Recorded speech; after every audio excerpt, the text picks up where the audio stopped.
Good afternoon, it's Tuesday the 22nd of May 2018, just after 1 o'clock. Welcome to UK Column News. Your host today, Mike Robinson, myself, Brian Gerrish. Well, I think we should say to our audience, brace yourselves. Well, before we do that, I'll just apologise to anybody who's trying to get onto this programme via the UK Column website. Literally, again, for the second time in a week, the website has gone down. It's been attacked 5 minutes before the programme was due to start. Purely a coincidence, I'm sure, but nonetheless, that's the situation. So apologise to our members who are trying to access the chat box.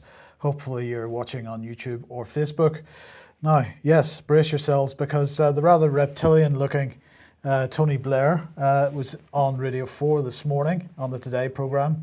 You'll understand why I call him reptilian-looking as we go through the programme, because we'll come back onto that subject a little bit later.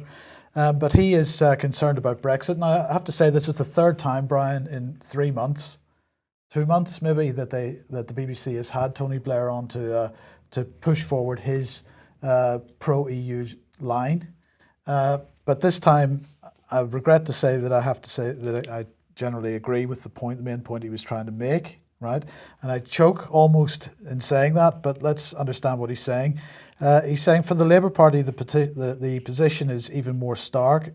As was entirely predictable and predicted, we now find ourselves in the worst of both worlds. That, of course, is harking back to David Cameron's best of both worlds document, or at least tipping his hat to it. He goes on to say the Labour Party position is also contradictory. If the reason for being against the European free trade area or the single market is that we don't want to be merely rule takers, then the customs union solution has the same objection. We will be taking the trade rules that Europe negotiates. The Remainers, however, have now cottoned on to the fact that Labour is not really for remaining either, except in the very limited sense of the customs union, and so unsurprisingly they're losing faith in Labour as a route to avoid Brexit. The Labour Party will pay a heavy price for the leadership's closet Euroscepticism. Now, of course, there's nothing terribly closet about Jeremy Corbyn's Euroscepticism. The rest of the Labour Party, well, that's another question. But what Blair was going on to say, the bit where I strongly depart from his position, was that, of course, while the government is creating this mess over Brexit, at the end we're going to have another referendum to agree the final deal. But he's right in saying that Theresa May's position here is untenable in the sense that if people have an objection to the free trade area, the single market, then they have the same objection to the customs union. And this debate within the cabinet of one type of customs union compared to another is just ridiculous.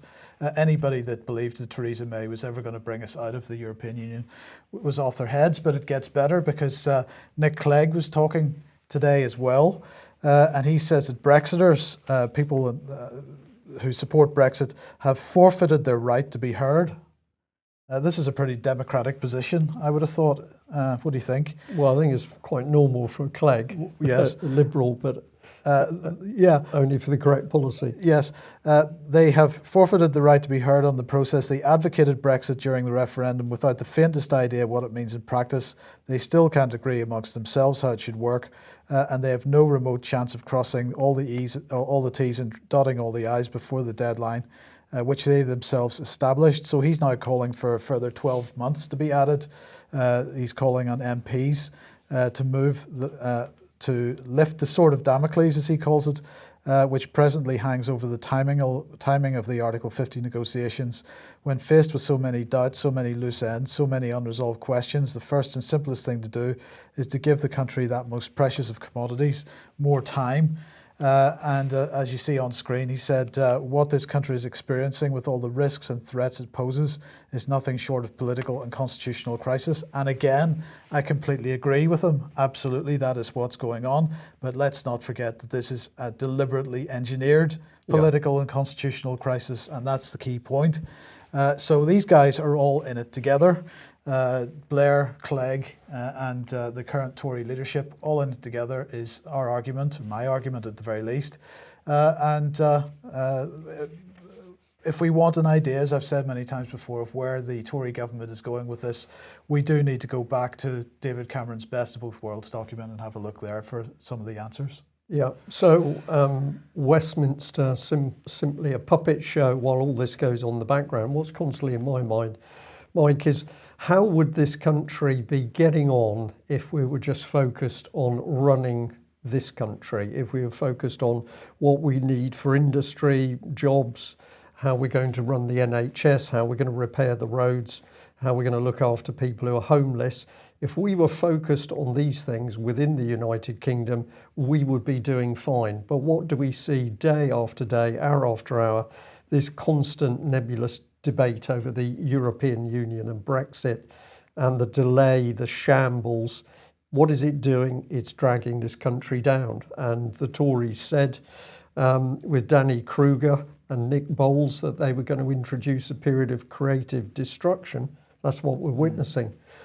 Did notice that Mr. Clegg is looking not too well in that photograph, Mike. I don't know whether it was a recent one, but perhaps our viewers might like to freeze that screen and actually have a look and see what I'm looking at. But I think he looks decidedly peaky, as if he hasn't been treating himself very well. But I'll leave you to interpret that one.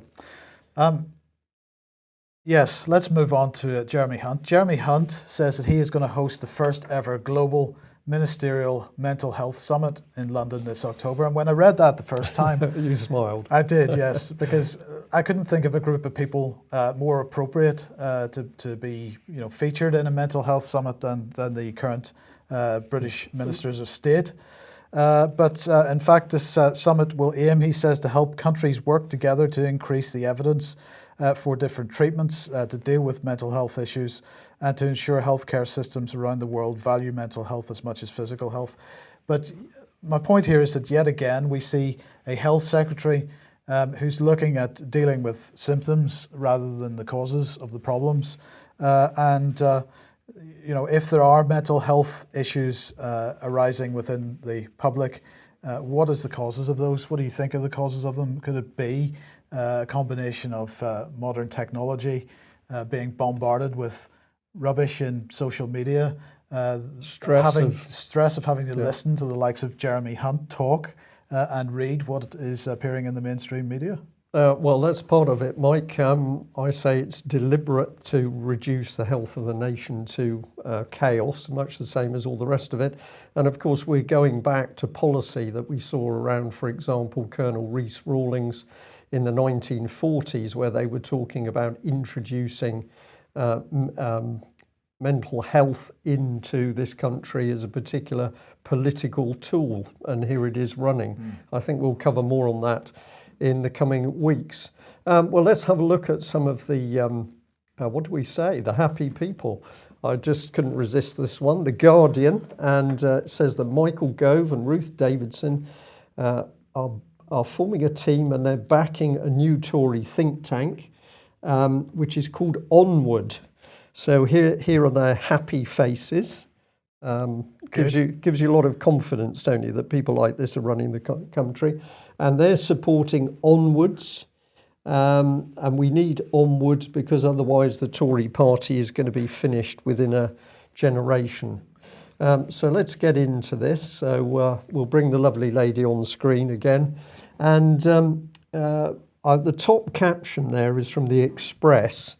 This is where she was originally setting out the Scots Tory vision. And this was all looking promising for Scotland.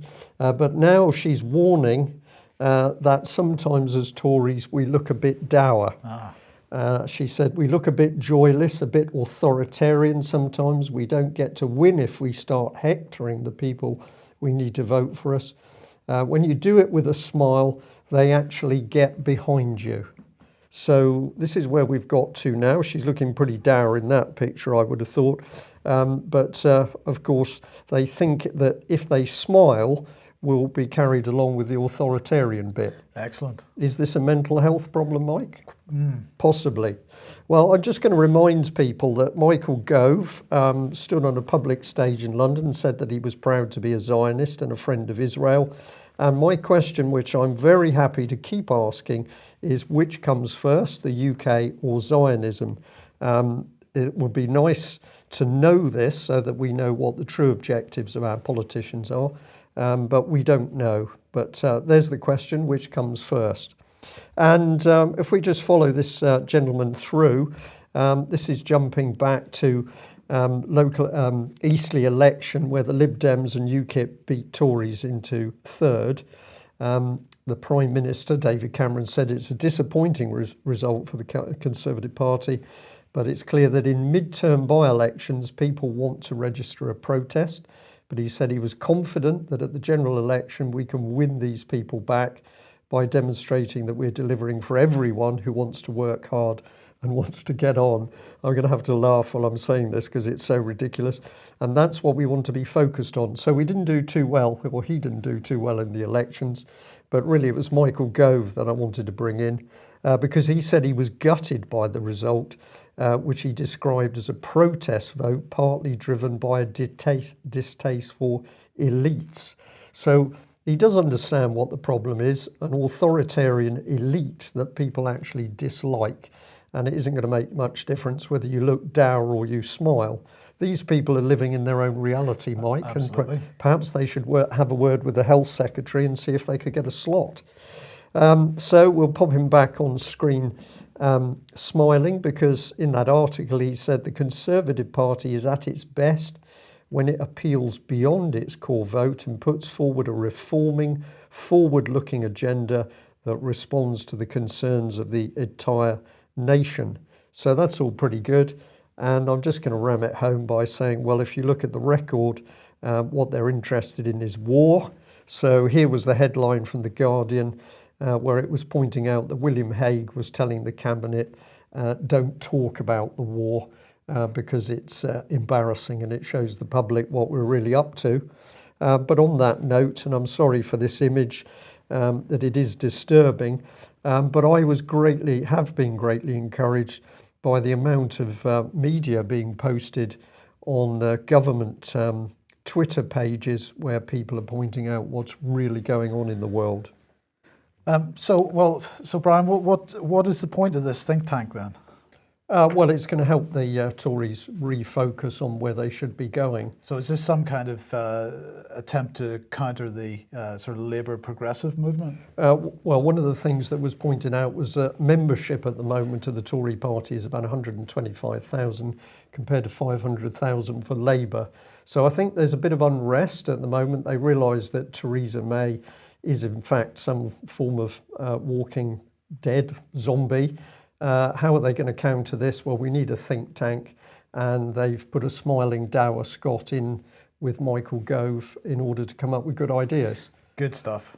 Okay, well, here's some better ideas. So yesterday, Gavin Williamson, the Defence Secretary, was saying that the UK needs to be at the forefront of space technology, that that it's essential we protect our interests and assets from potential adversaries who seek to cause major disruption and do us harm. So he said that it wasn't just a crucial tool for our armed forces, this is space technology we're talking about, but vital to our way of life, whether that be access to our mobile phones, the internet or television.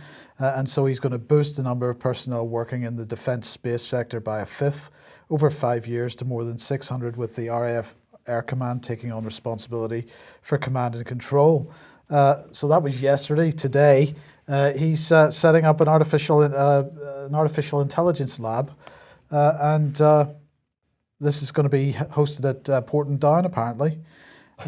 Yes, the launch of a new artificial intelligence hub to be hosted as he hosted the first ever joint US-UK Defence Innovation Board meeting yesterday. And as part of the MOD's commitment to pursue and deliver future capabilities, the Defence Secretary announced the launch of AI Lab, a single flagship for artificial intelligence, machine learning and data science in defence based at DSTL in Porton Down. AI Lab will enhance and accelerate the UK's world-class capability in the application of AI-related technologies to defence and security challenges. I have to say, if it's that good, perhaps we should replace him with a Russian bot or something. Perhaps he already is, Mike. Well, this is the trouble. My suspicion. So, yes, isn't it interesting that the siting of this lab is to be at Porton Down? Isn't it? Yes. DSTL, of course, is an executive agency of the Ministry of Defence run along commercial lines. It's one of the principal government organisations dedicated to security and technology in the defence and security field, with 6 sites at Porton, Portsdown West, Forton, and so on. But anyway, the point is that's where it's going to be hosted. Just a coincidence? Just a coincidence. Okay. Well, we're following through a theme here, really, which wasn't planned, but it's quite encouraging to see how it's coming together. So let's bring in the UK National Security Advisor, Mark Sedwill. We got a bit of information this morning that he's been tweeting various things out, so we got more to come on that. But I just followed through on this one because this is one of the things that he'd retweeted. The UK is leading the response to the Syria crisis, providing life-saving help to millions of Syrians, supporting first responders, providing emergency trauma care and specialist equipment to respond to attacks. So this is all pretty lovey-dovey stuff. What was encouraging was the public response to this. So we can have a look at some of these. This one was a little cartoon. It starts off with the Free Syrian Army. It goes up through al-Nusra to ISIS to the White Helmets. And this is the progression. It says, bombing Syria and supporting the White Helmets is not in the interests of the people of Syria. So this is really starting to give us a very good insight into why the government and its agencies is so frightened of social media. So this is the next one. The UK government is responsible, along with America and France, for everything that's wrong in Syria. To have the audacity to post this shows your contempt for the people of Syria and Britain. So some really, really excellent stuff here. What's this one? It says £10 in aid, 100 billion in arms and weapon sales, not to mention materials for the manufacture of chemical weapons. Then, of course, the British overseas territories launder billions of dollars. So people really thinking about what they're being told and they don't like it and they're saying so. UK needs to intervene in Syria but continues to fund the murder of Yemenis. Might this concern financial gain and not whatever moral obligation line we're being force-fed? So even when the opinion is a little bit broader, the message is still the same. Let's do this one here. This is from a gentleman called Kevin Quinton. The hashtag white helmets are not hashtag first responders. They are the hashtag propaganda arm of the Syrian opposition. And this one was pretty simple. It had a photograph of President Assad being surrounded by a crowd and shaking hands. Whenever this was taken, this was not a man worried about being assassinated by his own people, Mike, is Indeed. it? And the caption says, most Syrians support their president and military, but the BBC presents Britons with a different one-sided story, etc. So it says at the top, leave Syria to the Syrians. So I was very encouraged by this, Mike. We're certainly seeing it on other government Twitter pages. Theresa May's just one of them. People are getting in there and putting their comments forward, and clearly this is beginning to spread. So is this the reason they want to try and shut down social media? Absolutely, but the news gets better and better, Brian, because apparently for one site at least in Salisbury, the cleanup is now complete following the alleged poisoning of the Skripals. Decontamination work at the malting site in Salisbury is complete. This follows ongoing cleanup operations to remove any potential residual contamination following the nerve agent attack on the 4th of March 2018. This site was apparently visited by specialist teams, and any items that may have harboured residual amounts of the agent were all removed. All waste has been removed and will be disposed of safely. And a spokesperson from DEFRA, that's the Department for Environment, Food and Rural Affairs, said following extensive cleanup operations in Salisbury to remove any potential residual contamination resulting from the nerve agent attack on 4th of March, decontamination work is now complete at the maltings. The site will now be handed back to Wiltshire Council, who will decide when it is appropriate to release it back to public use. Oh, how convenient. So the local councils just want a development site. Yes, fantastic. So there you go. But the question remains, where are the Skripals? So I think this needs to be a hashtag. We need to be asking it regularly. We have seen no evidence of their existence. Are they alive? Are they dead? Are they in the UK? Are they in the United States? Where are they? Let's get a statement from them to let everybody know that they're safe and well. And to hear their side of the story would be a good one. Yes. We're going to jump back to this subject, which was of Miss Ratcliffe, who'd been charged with spreading propaganda on top of her spying charges in Iran. And what we were saying was that she had connections with BBC Media Action, and of course BBC Media Action has got a track record of going into countries and essentially helping to undermine the government, or at least working with, other people who are trying to do that very same thing. So we'd highlighted these articles, BBC Media Action, subversion from broadcasting house to Kazakhstan. And we'd also talked about Julia Harkin, who, when she was working as a project manager for BBC Media Action, boasted of their work to work with the Syrian opposition to help undermine and remove President Assad. So many people will call this subversion. I'm going to ask again, was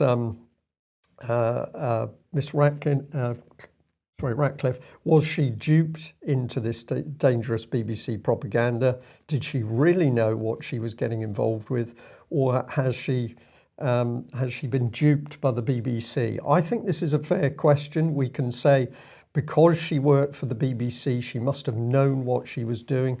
But did the BBC give her a briefing before going into, I'll call it, enemy territory, as happened with spies during the Second World War? Or was she simply briefed as to her role and then let loose? And of course, the BBC totally abandoned her now, from what we can see. I think if we look at this in the context of that freedom of information question I asked, where they simply could not apparently tell me what their organisational structure was for a particular department, who was working in it. Yeah. Then you got to ask: do members of staff know who the people in the next corridor are? And if you don't know who you're working for, do you know what the policy is coming through? Well, Absolutely. Of course you don't. Now, the connecting piece for this was the Marshall Plan for the Mind, and I'm going to say a big thank you to one of our viewers who sent us through an email pointing this article out. So we're looking here at the New York Times. I'm sorry, I should have a date for you on here, but I think this is the very early 90s. It says the New York Times, the article's from the 90s, but the page that's shown is even earlier. Ideas and trends after the Cold War, different times, different stations. And the text says, not since World War II have the listeners from the British Broadcasting Corporation's overseas monitoring service been so busy. At their outpost in a former boys' school in rural Caversham, west of London, they work in relays before banks of dials and scanners, tuning into the growing babble of faraway radio voices that fill the ether, bringing news of ferment and democratic rebellion in the Ukraine and Uzbekistan and Georgia. Over the last 4 decades, the BBC, along with the Voice of America and Radio Free Europe, Radio Liberty, helped pry apart the first cracks in the Iron Curtain, their scratchy shortwave broadcasts piercing the noise and static from jamming transmitters across the Soviet Union and Eastern Europe. And if we look at this other piece of text, it goes on to say the BBC is about to add a new Ukrainian language service and wants to begin an Uzbek service as well.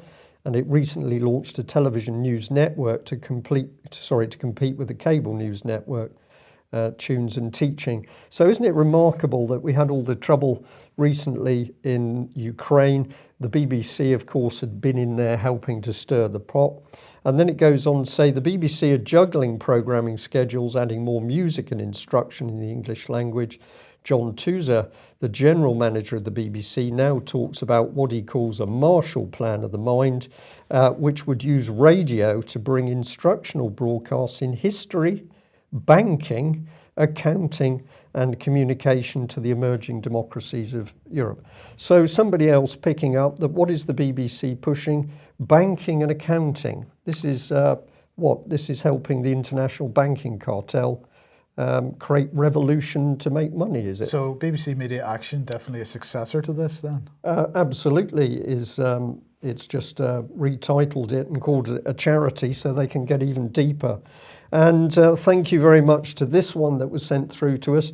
This is Hansard, 23rd of May, 1994. And there's a discussion going on about the Marshall Plan for the mind. I'll bring in the key bit here. An MP, Mr. Barnes, said this: why is this crude capitalist propaganda being pushed out in the Russian media with the help of the government know-how funds, and why does it have charitable status? Why does not the programme show what life is really like in free market Britain, with 5 million unemployed, a third of our children living in poverty, 500,000 people on housing lists, and 500,000 building workers out of work? Well, as to be expected, in came a Tory, Mr. Bottomley. Has not that question at least provided my right honourable friend with the opportunity to share with the House the true facts about the Marshall Plan of the Mind? Would not it be a good thing if World Service Television and the Marshall Plan of the Mind were as successful as World Service on radio? We need more. Should not we continue to demonstrate the benefits of flexible economics and politics and of dedication to self-improvement, which in many ways has allowed this country to lead the world in broadcasting, publishing, and spreading many of our technical skills? So there we are. We can see the government pushing not only the BBC propaganda, but believing its own rhetoric that it's doing a good job for this country. I think more appointments with the health minister, Mike. Absolutely. But let's come on to this then, because this was being pushed out this morning. Conspiracy theories in Russian media. Nice little infographic here. Here are some of them. A network of historians conspire against Russia. A secret world government controls everything. HIV and AIDS is a myth. The world is controlled by reptilians. A gay lobby destroys Russia's moral foundations, and the world is flat. These are some of the 6 out of the top 10 conspiracy theories which are apparently doing the rounds in Russian media. Now the question is, where has this nice little infographic come from? Well, it's come from this organisation, EU versus Disinfo. EU versus Disinfo. They've got a fantastic website. I suggest everybody goes and looks at it. And in this article, Everyone Against Russia, Conspiracy Theories on the Rise in Russian Media, they say there's been significant increase in the appearance of conspiracy theories in Russia over the past 7 years. A new study shows that references in Russian media to a select group of popular conspiracy theories are on average 6 to 9 times more frequent now than they were in 2011. Disinformation is among the factors experts name as the reason for this increase. So apparently, not quite clear exactly what they're suggesting here. They're suggesting Putin is now pushing disinformation into the minds of the Russian people as well as the minds of the West. whole world. The whole world, apparently, imagine. yes, all coming from Putin, mind you. So aside from the 6 that I mentioned, the other 2 that were of note on this list were genetically modified food is dangerous and that's been kept a secret, and that vaccinations are extremely dangerous and that's been kept a secret. But as I say, reptilians absolutely on that list. Which is why I mentioned that with Tony Blair at the beginning. But who is this lot? That was my questions. Let's have a look and see. EU versus Disinformation campaign. This website is part of a campaign to better forecast, address and respond to pro-Kremlin disinformation. The EU versus Disinformation campaign is run by the European External Action Service East Stratcom Task Force. The team was set up after the EU heads of state and government stressed the need to challenge Russia's ongoing disinformation campaigns in March 2015. We and our partners produced the weekly Disinformation Review, through which we have identified and compiled on our database over 3,800 disinformation cases since September 2015. And they go on to say, however, that apart from this publicly available output, we brief and train EU institutions, member state governments, journalists and researchers on this topic and participate regularly in conferences to share our experiences. Our products are regularly quoted and used by politicians, governments, state agencies, researchers, think tanks and journalists across Europe and beyond. So what we have here, Brian, is the most massive propaganda organisation and setup we'll come on to more of this in a second. So let's see. Let's have a look at the East Stratcom Task Force. There's what they say. How is the team composed? Have a look at this. There's a whole bunch of frequently asked questions on this page. If you search for it, search for questions and answers about the East Stratcom Task Force. But one of the questions was, how is the team composed? Of course, the team is anonymous. We don't get to know who they are. Well, yeah, they probably follow the BBC line that because they're BBC, because they're East Stratcom Task Force, that is their credentials and we should trust them. We should just trust them. Well, what they say is the team is made up of 14 full-time staff recruited from the EU institutions or seconded from EU member states. Team members have a variety of professional communications backgrounds and speak several languages, including Russian. And what's interesting is that the East Stratcom Task Force web pages all have a Russian version of them. So this is clearly meant to be pumped into Russia as well. But the question is Britain involved in this in any way? Well, indeed we are, because if we look at some of the conferences that this organisation takes part in, here's one as an example: Disinformation, the Playbook on How to Fight It, 2018 Brussels Disinfo Lab. And we discover that, Andy Price, who's the relatively new Foreign and Commonwealth Office head of counter disinformation, is taking part. Right, so the Foreign and Commonwealth Office tied in with BBC monitoring. We can say BBC Media Action is also tied in with this level of government for its grants. Absolutely. Yeah. Let's have another look at another sort of conference on this issue.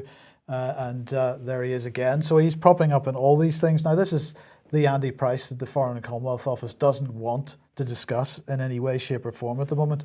He's been quoted, well, the earliest quote that I can find from him in this professional role as head of counter disinformation was from September 2017. So I haven't been able to find anything older than that involving Andy Price. But at this point in time, the Foreign and Commonwealth Office does not want to tell anybody what size of team he's got, how many people are working with him, what kind of budget he has, any of this kind of information. Where they're based. Well, perhaps he's at Porton Down as well. Well, we don't know. We don't know, and the Foreign Office doesn't want to tell anybody. So I think we could ask our audience today, can you assist with any details about this gentleman and the work he is doing? We're always interested here from people in the establishment, of course. Yes. Okay, media on trial taking place on Sunday, the 27th, this coming Sunday. Not very many tickets left now. If you want to get a ticket, there are still a few left.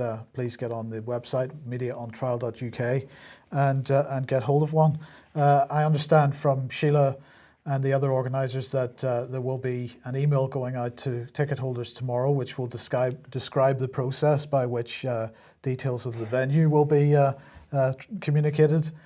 So please keep an eye on your email mailbox and make sure that you check your spam folder just in case that message should go in there. And can we just reiterate here? This is the United Kingdom. This is Britain in 2018 with the Conservatives in power. Theresa May is the British Prime Minister, and in order to have a public discussion on the performance of the media, the venue has got to be booked and allocated in secret. People have got to turn up at secret venues in order to find out where that public meeting is going to be held.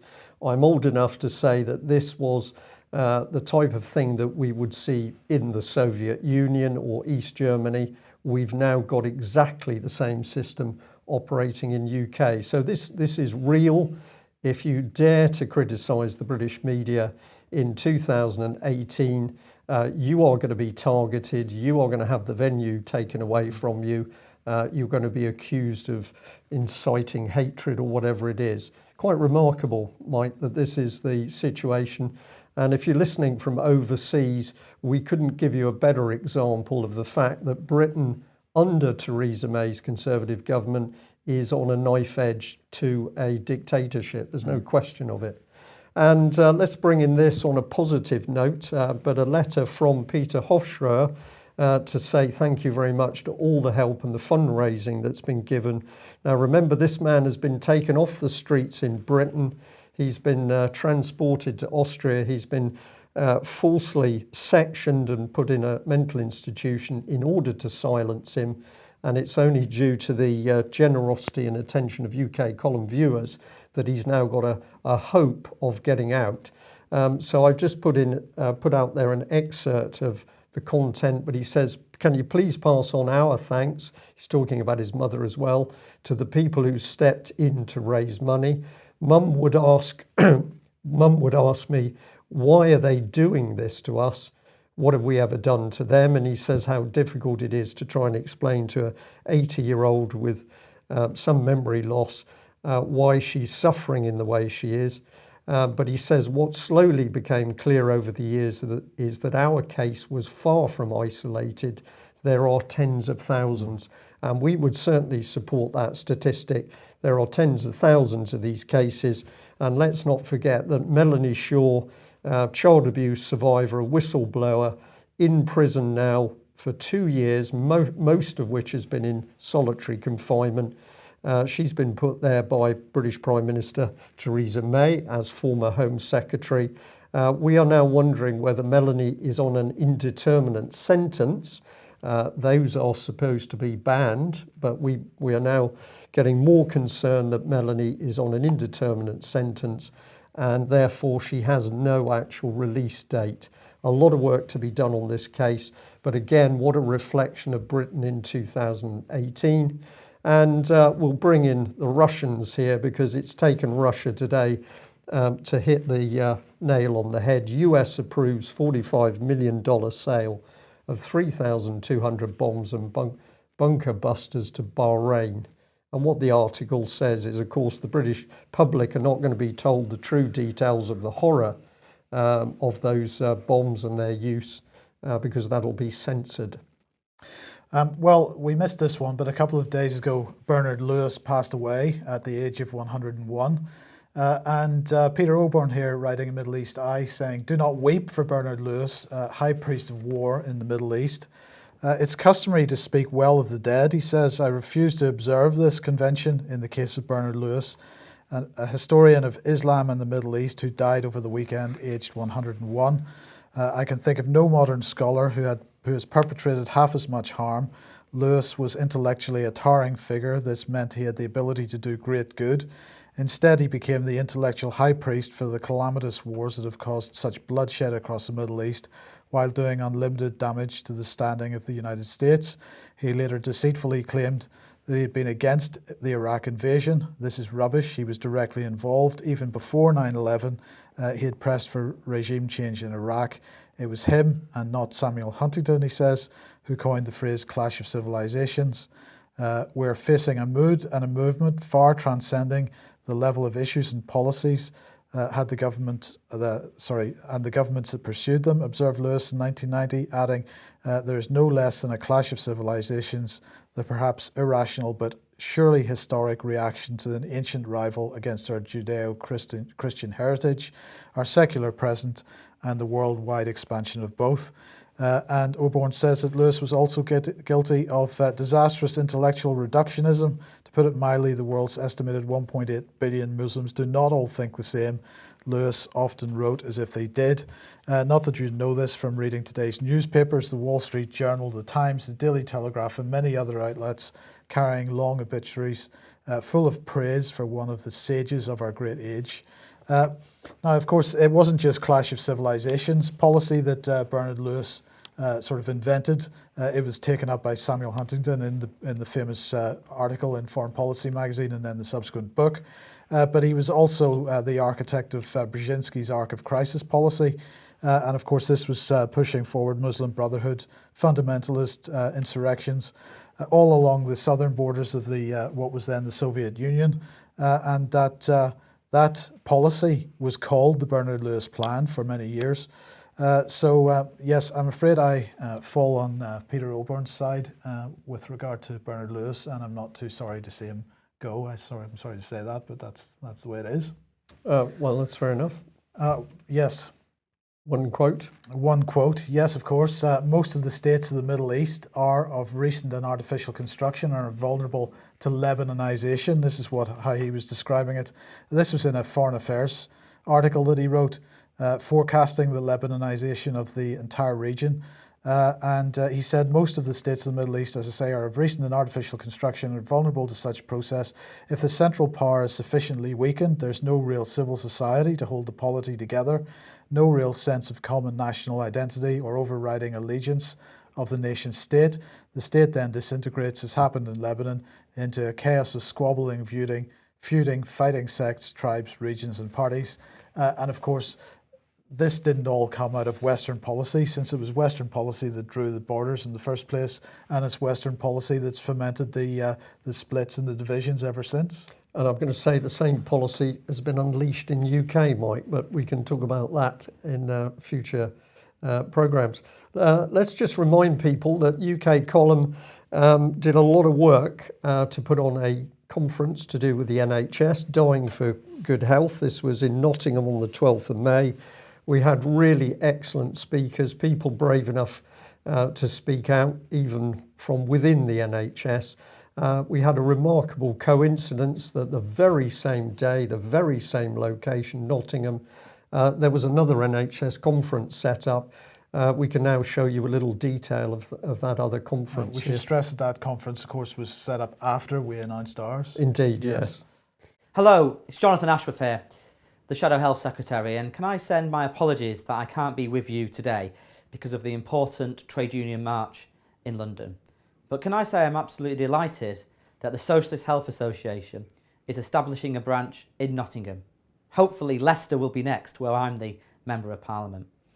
And can I thank the Socialist Health Association for all the work that you have done in the Labour Party and the Labour movement over many, many years.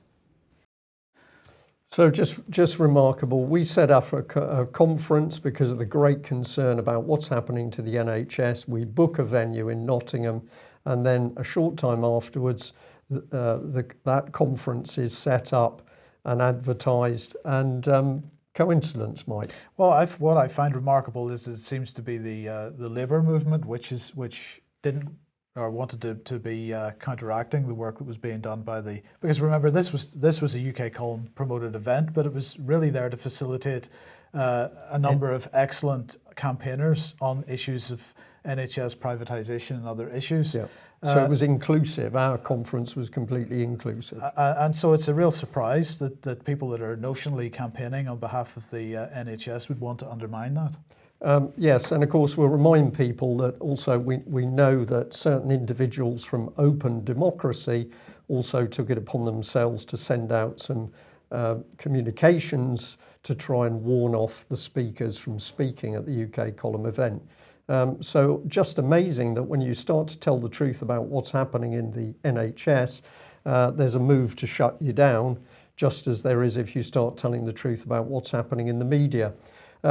Very quickly, with an eye on the clock, we just remind people this was one of the cartoons from our conference, cartoons used to illustrate some very dark points, but what the speaker was warning about was an increase in death rates, particularly amongst elderly people within the NHS system. And he said these people are being killed off so the state can steal their homes. So I found it very interesting that we've got the Mail today revealed how old bones are being recycled to make brand new hips. And apparently a project at the University of Strathclyde in Scotland is buying up discarded human hip joints from a local hospital and harvesting from them stem cells to grow new bone and cartilage in the laboratory. This is not new, this has been going on for years, but it's now broken surface. And of course, those bones are worth money. Right, so these are discarded human hip joints that maybe people have gone in for a hip replacement, is that it? Yes, Or is it that people's body parts are being harvested? I believe it's the body parts, Mike. That's my personal opinion. We're going to be dealing more on this subject. So whilst we've got serious things in the NHS, I did have to smile at this one. A Plymouth Herald article, it says Plymouth is getting a coffee academy where baristas will train. So this is Plymouth that in its heyday had about 50,000 people working in the dockyard alone, building ships, much industry dotted around Plymouth. we've now got to the situation where you can train to be a barista. No disrespect to the company concerned. I've no doubt that the coffee company concerned believe they're trying to do the right thing. But of course, this highlights the balance in jobs and training across UK. We'll leave it there.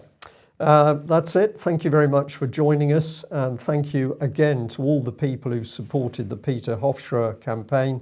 If you have not donated and feel you still can, that any further money will be put to good use, because of course Barbara Hofschröer, the mother, is still effectively imprisoned in the UK care system, and the aim is to see whether we can get this lady back into her own accommodation. So much work to be done, and of course I'll say exactly the same for Melanie Shaw. Thanks very much for joining us. We'll be back at the same time tomorrow. Bye-bye.